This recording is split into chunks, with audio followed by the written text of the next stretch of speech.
नमस्कार दोस्तों, आपका स्वागत है आपके अपने चैनल सिंप्लीफाइड बाय एनके। आज हम बात करने वाले हैं पार्ट 2 में prime minister of India role, power and functions कि भारत में प्रधानमंत्री का क्या कार्य है, क्या शक्तियां हैं और वो क्या-क्या भूमिका निभाते हैं भारत में, भारत की सरकार में।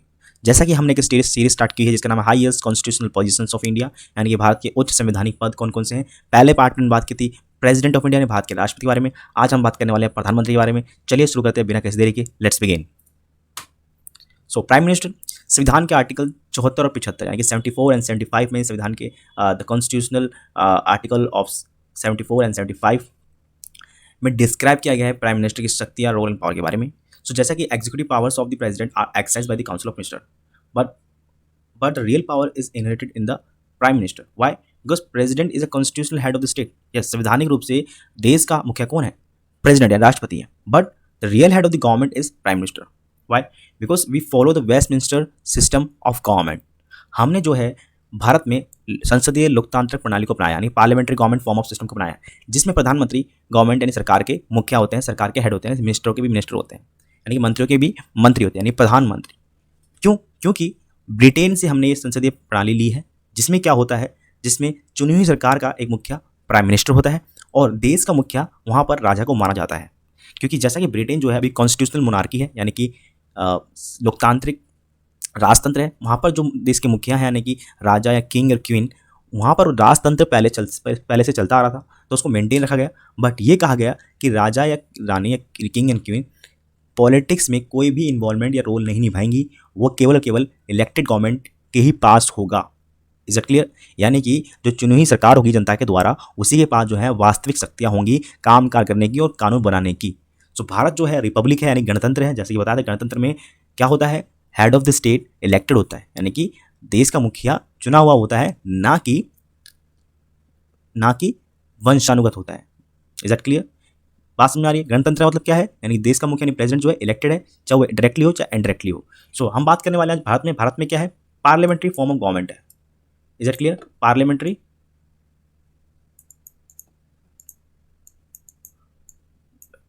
गवर्नमेंट।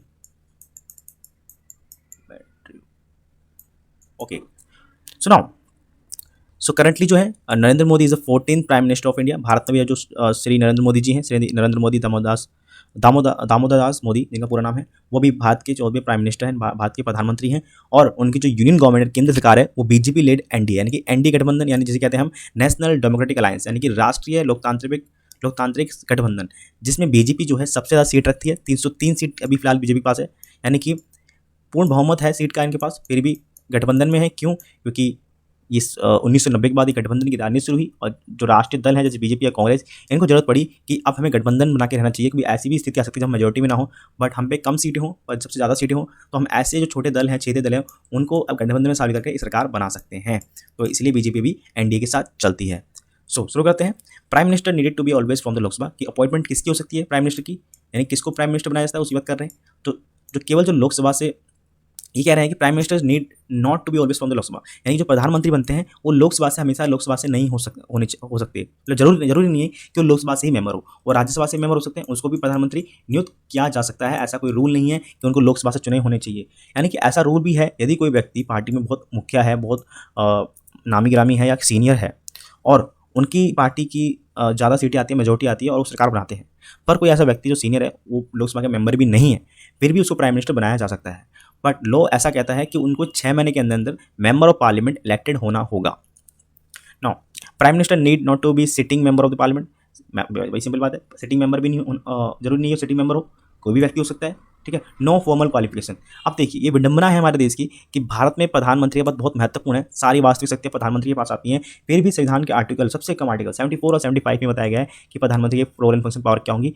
एंड ये भी there is no formal qualification, कोई भी औपचारिक क्वालिफिकेशन नहीं है कि भाई कितने साल होना चाहिए, कितने कौन सा व्यक्ति होना चाहिए। बट ये क्या है, एक कन्वेंशन से चलता आ रहा है, क्या एक समझ, आपसी समझ से भारतीय राजनीति में से चलते आ रहा है। कोई ऐसी क्वालिफिकेशन या कानून नहीं है कि उसको लोकसभा से होना चाहिए या सिटिंग मेंबर ऑफ पार्लियामेंट होना चाहिए, और नो फॉर्मल क्वालिफिकेशन, कोई औपचारिक योग्यता ही नहीं दी गई है।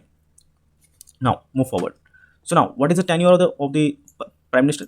प्राइम मिनिस्टर टेन्योर क्या, उनको क्या होता है? Let's start. So prime minister hold the office during the pleasure of the president. Yes, ये स्टेटमेंट बहुत इंपॉर्टेंट है। क्यों? ये कह रहा है कि प्रधानमंत्री जो है केवल राष्ट्रपति के परामर्शता के या राष्ट्रपति की ही कहेंगे रहमो करम कह सकते हैं आप उसको, तब तक जब तक राष्ट्रपति चाहे तब तक प्राइम मिनिस्टर ऑफिस होल्ड कर सकते हैं, ऐसा कहा गया है। इसका कहने का मतलब क्या है, इसका मतलब यह है कि प्रधानमंत्री का पद का कोई कार्यकाल नहीं होता, बल्कि लोकसभा के मेंबर का कार्यकाल होता है 5 साल, and that is 5 year. Okay, यानी गवर्नमेंट का कार्यकाल बोले तो 5 साल होता है। तो अब मतलब क्या बनता है इधर, मतलब यह बनता है कि जो प्रधानमंत्री हैं वो नियुक्त होते हैं किसके द्वारा, प्रेसिडेंट के द्वारा, राइट। सो इसका मतलब यह है कि अगर कोई मेंबर ऑफ पार्लियामेंट है, 5 साल के मेंबर ऑफ पार्लियामेंट है, बट प्रधानमंत्री बन जाता है, तो इसका मतलब ये नहीं है कि प्रधानमंत्री 5 साल पहले से नहीं हट सकता, हट सकते हैं, बिल्कुल हटाए जा सकते हैं। अगर लगे भाई प्राइम मिनिस्टर चेंज करना पड़ेगा, पार्टी को लगे या पूरी काउंसिल मिनिस्टर चाहिए पार्टी, हम प्राइम मिनिस्टर चेंज करना चाहते हैं, हमारे जो हेड है वो चेंज करना चाहते हैं, तो चेंज किए जा सकते हैं, ऐसा रूल है, right. So he enjoys the confidence of the majority the Lok Sabha, yes, जब तक लोकसभा मेजोरिटी है तब तक वो प्रधानमंत्री बने रहते हैं, जब अगर मेजोरिटी चली गई उनकी लोकसभा में तो वो प्रधानमंत्री पद से हट जाते हैं, right. So Lok Sabha can pass a vote of no confidence against him, and in this case, the Prime Minister either submits his resignation to the President or gets dismissed by the President. Yes. So no confidence motion की बात आती है, बात करते हैं no confidence motion क्या होता है। तो no confidence motion होता है अविश्वास मत, इसे हिंदी में बोलते हैं अविश्वास मत। इसका मतलब होता है कि जब भी कोई पार्टी या कहीं कोई व्यक्ति अविश्वास मत प्रस्तावित करता है लोकसभा में, इसका मतलब यह है अगर वो नो कॉन्फिडेंस पास हो गया तो सरकार इमीडिएटली गिर जाती है, गवर्नमेंट इमीडिएटली गिर जाती है और प्राइम मिनिस्टर को इस्तीफा देना पड़ता है या फिर राष्ट्रपति द्वारा उन्हें हटा दिया जाता है। क्यों? क्योंकि उनके पास लोकसभा में मेजोरिटी नहीं है। अगर ये नो कॉन्फिडेंस मोशन पास नहीं होता है तो इसका मतलब क्या है कि सरकार, लोकसभा की सरकार में क्या है, विश्वास है, मेजोरिटी है उनकी लोकसभा के अंदर। सो जैसा कि आप देख सकते हैं फोटो में, ये प्रधानमंत्री नरेंद्र मोदी जी हैं, अभी जो currently prime minister of India हैं। 2014 में इनका चुनाव हुआ था, 2014 में पहली बार प्रधानमंत्री बने थे। उसके बाद 2019 में दोबारा चुनाव हुए 5 साल बाद लोकसभा के, और फिर से बीजेपी की गवर्नमेंट बनी बहुमत के साथ, और प्रधानमंत्री नरेंद्र मोदी दोबारा से प्रधानमंत्री इलेक्ट किए गए। इनका दूसरे कार्यकाल चल रहा है। अब इलेक्शन जो है 2024 यानी कि अगले साल किए जाएंगे, यानी कि इनका संभावना लगाई जा रही है कि दोबारा से बीजेपी की सरकार बनेगी और फिर से तीसरे कार्यकाल के लिए नरेंद्र मोदी प्रधानमंत्री बन सकते हैं। सुनाओ, यहाँ पर मैंने और भी लिस्ट दी है प्रधानमंत्री की जो आज तक प्रधानमंत्री बने हैं भारत में। सो पहले जो भारत के प्रधानमंत्री थे वो थे जवाहरलाल नेहरू, 1947 से 1964, यानी कि जब भारत आज़ाद हुआ तो उसके बाद से जवाहरलाल नेहरू प्रधानमंत्री थे और अपने डेथ तक यानी कि 1964 तक वो प्राइम मिनिस्टर बने रहे थे। उसके बाद लाल बहादुर शास्त्री बने थे करीबन कुछ 1-1.5 साल के लिए, पर इनकी भी आकस्मिक मृत्यु हो गई थी। उसके बाद इंदिरा गांधी जी बनी थी प्रधानमंत्री, और उसके बाद 1966 से लेकर 1977 तक रही। उसके बाद 1980 से लेकर 1984 तक वो प्रधानमंत्री बनी रही। उसके बाद मोरारजी देसाई, चरण सिंह, राजीव गांधी, वीपी सिंह। उसी दौरान क्या हुआ, अब 90 के दशक में गठबंधन की सरकार आने लगी, यानी कि चंद्रशेखर आजाद 13 महीने के, 1 साल के, 1.5 साल के प्रधानमंत्री बनने लगे। उसके बाद थोड़ी स्टेबिलिटी आती है, पीवी नरसिम्हा राव बनते हैं 5 साल के प्रधानमंत्री कांग्रेस से। उसके बाद बीजेपी का गठबंधन की सरकार आती है, अटल बिहारी वाजपेयी, और वो 1998 से लेकर 2004 तक अटल बिहारी वाजपेयी बीजेपी सरकार की तरफ से प्रधानमंत्री बनते हैं। एच डी देवगौड़ा भी जो 1996 1997 में प्रधानमंत्री बनते हैं। इंद्र कुमार गुजराल, डॉक्टर मनमोहन सिंह भी अपना 2 कार्यकाल पूरा करते हैं 2004 से लेकर 2014 तक। तो उनके बाद जो है नरेंद्र मोदी प्रधानमंत्री बनकर आते हैं। ओके, नाउ अब बात करते हैं पावर एंड फंक्शंस कि भारत में प्रधानमंत्री की क्या कार्य हैं और क्या शक्तियां हैं, right. So he form the council of ministers, yes, वो काउंसिल ऑफ मिनिस्टर को फॉर्म करते हैं, यानी कि उनको गठित करते हैं। इनका मतलब क्या है कि भाई जब किसी भी पार्टी की सरकार, यानी जब किसी भी पार्टी की किसी लोकसभा इलेक्शन में मेजोरिटी आती है तो वो लोकसभा मेजोरिटी वाली पार्टी जो है वो सरकार बनाती है, सिंपल सी बात है। तो जो भी पार्टी की मेजोरिटी के जो भी एमपीज़ हैं वो मिलकर अपना एक नेता चुन लेते हैं, ठीक है, जिससे प्रधानमंत्री के लिए रिकमेंड कर देते हैं प्रेसिडेंट को कि हाँ इन्हें प्रधानमंत्री नियुक्त किया जाए। जब प्रेसिडेंट उनको प्रधानमंत्री नियुक्त कर देते हैं उसके बाद प्रधानमंत्री के पास शक्तियाँ होती हैं इस प्रकार की कि वह अपने मिनिस्टर को चुन सकते हैं। तो इस प्रकार वो मिनिस्टर्स चुनते हैं कि भाई कौन कौन व्यक्ति मिनिस्टर बनेगा उनकी पार्टी में से, या उनकी जो सरकार है, मेंबर ऑफ पार्लियामेंट है, उनमें से कौन कौन मंत्री बनेगा, ये तय करने का अधिकार प्रधानमंत्री का होता है। प्रधानमंत्री वो लिस्ट तैयार करके प्रेसिडेंट को सौंपते हैं और प्रेसिडेंट उनको नियुक्त कर देते हैं। नाउ सेकंड पावर क्या है, एलोकेशन ऑफ द पोर्टफोलियो, यानी पोर्टफोलियो डिपार्टमेंट्स और काम को भी मिनिस्टर में बांटने का अधिकार प्राइम मिनिस्टर का होता है। जब मिनिस्टर बन जाए तो अब उसको क्या काम दिया जाएगा या कौन सा डिपार्टमेंट मिलेगा, कौन सी मिनिस्ट्री मिलेगी, रेलवे मिनिस्ट्री मिलेगी, फाइनेंस मिनिस्ट्री मिलेगी, एजुकेशन मिनिस्ट्री मिलेगी, जल शक्ति मंत्रालय मिलेगा, या फिर ट्रांसपोर्टेशन मिनिस्ट्री मिलेगी, वो कौन तय करेगा, वो प्रधानमंत्री नरेंद्र मोदी के पास उनका अधिकार होता है।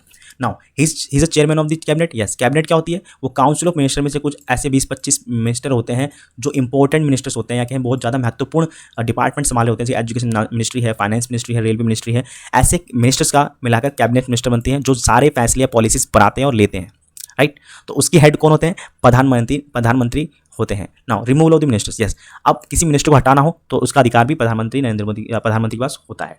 Chief link between the president and cabinet, yes, cabinet के बीच में और प्रेसिडेंट के बीच में एक लिंक के रूप में काम करते हैं, यानी कि एक चैन के रूप में काम करते हैं। कैबिनेट की बात अगर प्रेसिडेंट तक पहुंचानी तो प्राइम मिनिस्टर से होकर जाएगी, प्रेसिडेंट अगर कोई बात पहुंचाना तो प्राइम मिनिस्टर से होकर कैबिनेट के पास ही जाती है। नाउ चीफ कोऑर्डिनेटर होते हैं, सारी पॉलिसीज नीति निर्माण के चीफ कोऑर्डिनेटर होते हैं, क्योंकि प्रधानमंत्री ही जो है उनके पास अधिकार होता है सरकार की जो भी नीतियां निर्माण है उनमें उनका इफेक्टिव रोल होता है, वही जो है पार्लियामेंट में या जनता के सामने अपनी पॉलिसियों को रखते हैं। Now he is the leader of the parliament, leader of the parliament होते हैं, yes, power to get the parliament dissolve, उनके पास ये अधिकार है कि पार्लियामेंट को भंग करने का। कैसे? जब प्रधानमंत्री को लगे कि भाई उन पास इनफ मेजोरिटी नहीं है लोकसभा में और वो सरकार मेंटेन नहीं रख सकते, तो प्रेसिडेंट को कह सकते हैं कि भाई लोकसभा को भंग कर दीजिए। प्रेसिडेंट को कह देंगे भाई लोकसभा को भंग कर दें, अब जो है दोबारा इलेक्शन कराया जाए, राइट। तो उस समय ही राष्ट्रपति जो है लोकसभा को भंग कर सकते हैं, डिसॉल्व कर सकते हैं। Now 9 director of the foreign affairs, yes, जो भी फॉरेन पॉलिसी बनती है, विदेश नीति बनती है, उसको डायरेक्ट करने का अधिकार या निर्देश देने का अधिकार प्रधानमंत्री का होता है। Yes, he is the leader of the nation, leader of the nation होते हैं, राष्ट्र के नेता होते हैं। तो इसका मतलब क्या है? जो भी इंटरनेशनल समिट्स होते हैं, इंटरनेशनल प्लेटफॉर्म्स पर देश का नेतृत्व करते हैं। जैसा कि G20 हुआ था, G20 में जो है प्रधानमंत्री नरेंद्र मोदी ही लीड कर रहे थे, क्योंकि वो देश के नेता के रूप में रिप्रेजेंटेटिव है, ऑफिशियल रिप्रेजेंटेटिव होते हैं। ओके, ना अब बात करते हैं council of ministers and cabinet. Yes, council of minister और कैबिनेट क्या है?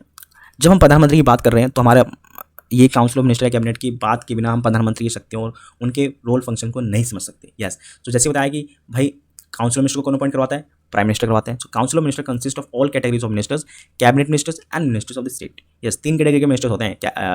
पहला हो गया कैबिनेट मिनिस्टर, यूनियन मिनिस्टर और minister of the state. Okay, तो कैबिनेट मिनिस्टर्स कौन से होते हैं? 20-30 मिनिस्टर का ग्रुप होता है जो बहुत इंपॉर्टेंट मिनिस्ट्रीज होती हैं, ठीक है, सारे फैसले पॉलिसीज यही बनाते हैं। नाउ सेकंड है cabinet consist of the senior ministers. Yes, cabinet जो है सीनियर मिनिस्टर्स को ही कंसिस्ट करते हैं, जो बहुत मोस्ट सीनियर मिनिस्टर्स हैं और इंपॉर्टेंट मिनिस्टर्स हैं। So cabinet numbers varies from 50 to 30, 15 से 30 मिनिस्टर का ये ग्रुप होता है। Now council of minister consist of more than 70, yes, करीबन काउंसिल ऑफ मिनिस्टर जो है 70 से 80 मिनिस्टर्स कंसिस्ट, यानी कि मिनिस्टर्स उस ग्रुप में होते हैं। अब council of minister rarely meets, पूरी काउंसिल ऑफ मिनिस्टर बहुत कम मिलती है। ज़्यादातर जो फैसले या नियम कोई भी कानून है वो कैबिनेट के द्वारा ही किए जाते हैं, कुछ 20-30 मिनिस्टर के द्वारा। नाउ बाकी मिनिस्टर्स को सारे फैसले मानने होते हैं। Cabinet meets as frequently as possible. Yes, cabinet determines the policies program of the government. Obviously cabinet is an inner body within the council of minister. वही बात मैं बता रहा हूँ कि उसके अंदर की बॉडी होती है जिसमें 20-30 मिनिस्टर होते हैं, इंपॉर्टेंट मिनिस्ट्रीज होती हैं। सारे फैसले सरकार की जो भी नीति निर्माण होती है वो कैबिनेट के द्वारा ही लिए जाते हैं। और इसके हेड कौन होते हैं? प्राइम मिनिस्टर होते हैं, प्रधानमंत्री उनका नेतृत्व करते हैं। हम एक तरफ से कह सकते हैं कैबिनेट वो 20-30 लोगों का ग्रुप है, यानी कि घर के जो ऐसे व्यक्ति जो बहुत सीनियर है, जो सारे फैसले लेते हैं, यानी कि सभी को फैसले में आने की जरूरत नहीं है, बड़े फैसले ले लेंगे उन्हें हमें मानना होगा। तो उसी प्रकार है कि काउंसिल मिनिस्टर पूरा कुनबा है, तो कैबिनेट जो है वो हमारे बड़े बूढ़े या सीनियर्स हैं घर के।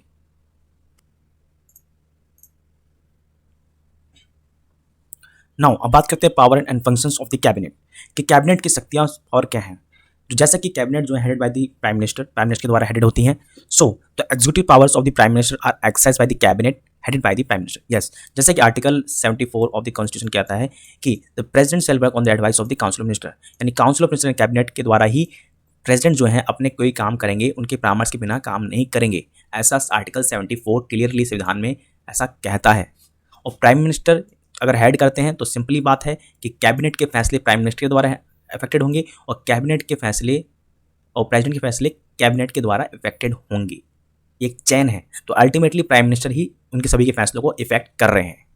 Now formulates the internal and external policy of the country. वही सिंपल बात है कि बाहर विदेश नीति और अंदर देश के अंदर की नीतियों का निर्माण करने का अधिकार कैबिनेट का होता है, क्योंकि ये यूनियन गवर्नमेंट, जब हम बात कर रहे हैं कैबिनेट की तो एक प्रकार से हम बात कर रहे हैं यूनियन गवर्नमेंट की या केंद्र सरकार की। केंद्र सरकार भारत में बहुत मजबूत होती है, ज़्यादा शक्तियाँ उनको दी गई है, क्योंकि हमारा फेडरल सिस्टम जो है वो यूनिटरी बायस्ड है। अब ये क्या है, मैं आने वाले वीडियो में इसके पर स्पेसिफिक वीडियो बनाऊंगा, the federal system of India, तो उसमें हम इसको एक्सप्लेन करेंगे। सो अभी बात कर रहे हैं प्राइम मिनिस्टर की। So major decision regarding the defence and security of the country. Yes, जो मेजर डिसीजन होते हैं, यानी कि बहुत महत्वपूर्ण निर्णय होते हैं सुरक्षा और रक्षा से रिलेटेड, वो सारे कैबिनेट के द्वारा ही लिए जाते हैं। Responsible for the expenditures as well as for raising necessary revenues. देश के बजट को पास करना या बजट बनाने का अधिकार भी कैबिनेट के पास होता है। Pass the ordinance by the president when the parliament is not a session. जब पार्लियामेंट सेशन में ना हो तो प्रेसिडेंट के द्वारा ये ऑर्डिनेंस भी पास कर सकते हैं, जिसे अध्यादेश कहते हैं, जो एक प्रकार का टेम्परेरी कानून होता है किसी भी आकस्मिक स्थिति से निपटने के लिए। ये संविधान के अनुच्छेद 123 में है कि राष्ट्रपति जो है ऑर्डिनेंस जारी कर सकते हैं, और ऑर्डिनेंस जारी करने का मतलब क्या है कि वह कोई ऐसे नियम लाने वाले हैं जो 6 महीने के अंदर कानून बनाया जाएगा। Now cabinet prepares the agenda of the session of the parliament. जब भी पार्लियामेंट में कोई सेशन स्टार्ट होने वाला है, पार्लियामेंट का सत्र स्टार्ट होने वाला है, तो कैबिनेट के द्वारा ये तय किया जाता है कि क्या क्या डिस्कस किया जाना होगा, और वही चीज़ें आगे प्रोसीड की जाती हैं। नाउ अब बात करते हैं responsibility of the ministers. Yes, collective responsibility बात करते हैं। तो ये कलेक्टिव रिस्पॉन्सिबिलिटी होती क्या है, यानी कि सामूहिक जिम्मेदारी जवाबदेही होती क्या है। इसका मतलब ये होता है कि लोकसभा में जो भी पार्टी मेजोरिटी प्राप्त करती है वो सरकार बनाती है। इसका मतलब ये तो नहीं कि सभी जो एमपीज है वो सरकार में आ गए, नहीं। तो इसका मतलब तो ये नहीं है कि जो एमपीज मेजोरिटी में नहीं आए, जिनकी पार्टी के लोग मेजोरिटी में नहीं आए, वो सरकार नहीं बना पाए, तो उनका कोई मूल्य नहीं है। यस है, क्यों? जिस पार्टी ने भी मेजोरिटी लेकर सरकार बनाई है वो पार्लियामेंट के प्रति जवाबदेही होती हैं। यदि अदर मेंबर ऑफ पार्लियामेंट सांसद सवाल पूछते हैं तो उनका जवाब सरकार को देना पड़ता है। इसका मतलब यह है कि सरकार जब तक बनी रहती है जब तक उसे संसद का या कहें लोकसभा का विश्वास प्राप्त है। तो इसका मतलब क्या है, विश्वास प्राप्त होने का मतलब क्या है कि सारे लगभग मेजोरिटी लोग एमपीज साथ हैं सरकार को बनाए रखने में। ओके, तो responsible to the house of the people. House of the people क्या होता है? तो लोकसभा को ही हाउस ऑफ द पीपल कहा जाता है कि लोगों का सदन। इसका मतलब क्या है कि जो लोगों एमपीज होते हैं वो डायरेक्टली इलेक्टेड होते हैं हमारे द्वारा। जो भी 18 साल के आयु के हैं बिना किसी भेदभाव के, या 18 वर्ष की आयु से ज़्यादा के हैं, वो वोट देने का अधिकार रखता है। So if any decision taken by the cabinet every minister must stand by it. कोई भी जो डिसीजन है कैबिनेट के द्वारा लिया गया है उसमें हर मंत्री को सहमत होना पड़ता है। यदि कोई मिनिस्टर ऐसा नहीं कर पाता है तो उससे बोल सकते हैं कि आप जो है पद से हट जाइए, यानी कि हर मंत्री को कैबिनेट के डिसीजन के साथ चलना पड़ता है, ये मैंडेटरी है। Now minister should vote and speak in the defence of the government. मंत्रियों को हमेशा सरकार के हित में बोलना होता है। यदि ऐसा कोई व्यक्ति करता है जो सरकार के खिलाफ जा रहा है, क्योंकि कलेक्टिव रिस्पॉन्सिबिलिटी है, सभी को एक स्वर में बोलना होगा क्योंकि सरकार एक ही है। और यदि कोई ऐसा मिनिस्टर अलग सरकार से अलग चल रहा है, सरकार से अलग बोल रहा है, सरकार के खिलाफ बोल रहा है, तो उसको बोल सकते हैं कि भाई अपने पद से आप इस्तीफा दीजिए या आपको हटा दिया जाएगा। सिंपल सी बात चलती है इसमें। बात करते हैं इंडिविजुअल रिस्पॉन्सिबिलिटी क्या होती है।